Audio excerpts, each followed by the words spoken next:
Joining us live now is the Economist Chris Richardson. Chris, good to see you. Thanks for your time. I haven't spoken to you since there's been this change of government, so let's start with the economy first of all. The new Treasurer, he's making a point of talking the economy down. This can happen during changes, but what do you make of his approach so far? Look, everybody coming in new to a job, you see it in business, but you see it in government too. They say, well, look, the situation is a lot worse than we thought. It's going to be harder than we think. You're talking down expectations. That's entirely reasonable. The Australian economy is in good shape. You can see that in the unemployment rate, the lowest since ABBA won Eurovision in 1974. But there are challenges across a range of fronts, including inflation. And one of those standouts in inflation is exactly what you're seeing with gas prices and energy prices more widely. So when he says his predictions about the immediate future are dire, is he right? No. The Australian economy, the Australian nation, did very well relative to other nations through COVID. We actually had fewer deaths. Sure, we sadly lost people to COVID, but overall death rates in Australia went down. That's very unusual internationally. That unemployment rate showing a strong economy. But to be fair, there are genuine challenges. It gets tricky from here. Challenges continuing to come our way from everything from war to COVID and some of the local implications, interest rates perhaps a particular standout. Yeah, he says the October budget will have a greater focus on well-being. What might that include?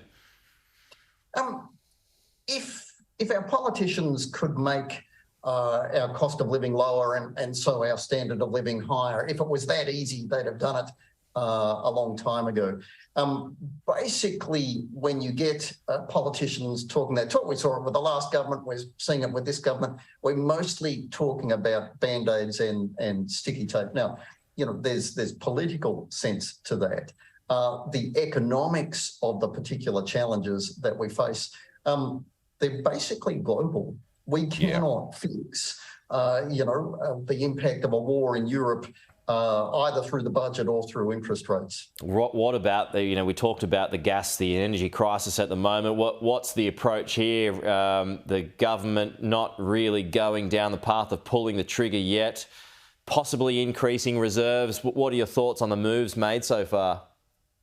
And the answer is there is no immediate solution. We are absolutely stuck here. As a nation, we're actually earning good money from these high gas prices, but locally they are hurting families with their cost, businesses with their cost, perhaps most notably in Victoria, which is our most gas-dependent state.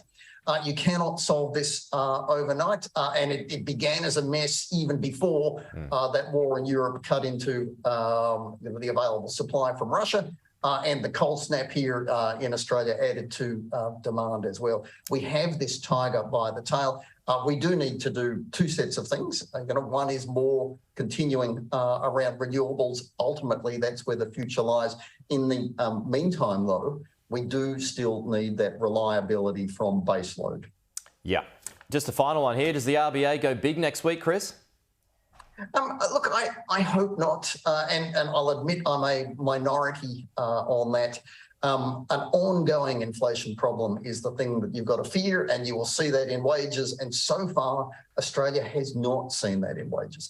Yes, interest rates need to go up, but perhaps they don't need to go up remarkably fast or remarkably far. Okay, Chris Richardson, always good to see you. Thank you. We'll talk.